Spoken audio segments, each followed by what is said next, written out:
les gens, quand ils jetaient leur lait parce qu'ils ne gagnaient plus leur vie, nous, on avait encore un petit bénéfice. De par le fait qu'on investit très peu à la fois. À petits pas, quoi. Et puis on est en Brabant wallon. Jusqu'il y a quelques années, les terres agricoles n'étaient pas trop chères, mais maintenant, depuis 2 ou 3 ans, il y a un changement de prix assez important et l'achat d'une terre agricole a presque doublé en quelques années. Et alors, le revenu a diminué, puisqu'il faut une grande ferme maintenant pour gagner sa vie, donc le revenu à l'hectare a diminué, et il faut qu'on rembourse cette terre sur une génération, rien que par le revenu de la terre, ce qui est presque plus possible. Ça commence à être rentable, voilà, on va dire comme ça.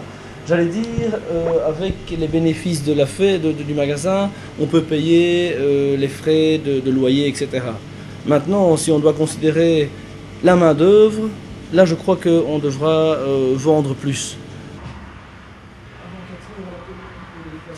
Si on doit valoriser ou quantifier le nombre d'heures de travail par semaine et mettre un salaire là-dessus, en considérant les normes légales, je pense que non, on n'est pas rentable. Mais voilà, donc on peut fonctionner actuellement avec ce qu'on a, mais on ne peut pas dire on paye les personnes qui sont au magasin, et les personnes c'est nous. Donc un indépendant ne va jamais te payer 15 euros ou 20 euros de l'heure pour le travail qu'il effectue, dans le monde agricole du moins. Nous, le coût de la vie ici est trop cher. Hein. On doit payer des charges sociales pour les cueilleurs, on doit payer... Ça coûte cher. Hein. Je dis, une cueillette pour ici, c'est affolant hein, quand vous voyez ce que ça coûte. 50 personnes pour les poires, et puis dans les pommes on est 30, mais ok, c'est... Vous savez ce que coûte un homme plus ou moins par jour, hein, je veux dire, c'est ça fois 30, fois 40, c'est tous les jours. Ben, le problème c'est de gagner dessus, parce qu'on sait qu'une pomme coûte plus ou moins 20 cents à produire, mais si on les vend moins que 20 cents sur kilo, on perd de l'argent. Hein.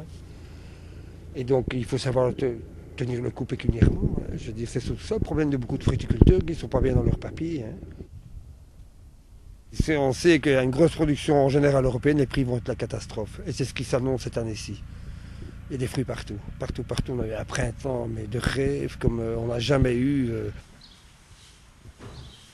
Il est trop bon marché pour le travail qu'on fournit, parce qu'il faut savoir que c'est 7 jours sur 7, 365 jours par an qu'on doit traire. C'est quand même une certaine contrainte. Et cette contrainte-là, elle n'est pas rémunérée à sa juste valeur. C'est des fois notre bénéfice. Souvent, c'est notre bénéfice. Sans ça, je pense que de l'agriculture en Belgique, vous n'en aurez plus beaucoup.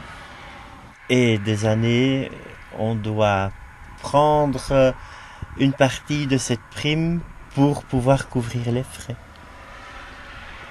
Et ça, c'est grave. Alors là, c'est très grave. Mais je regrette un petit peu que nous ne soyons pas payés pour nos produits et qu'on doit être assistés. Donc on doit nous dire, voilà, chaque agriculteur touche autant l'hectare parce qu'il n'en sort pas. Donc j'aurais voulu que quand on produit 1 kilo de telle ou telle matière, on soit payé pour ce qu'on a produit et pas de l'aide de la PAC.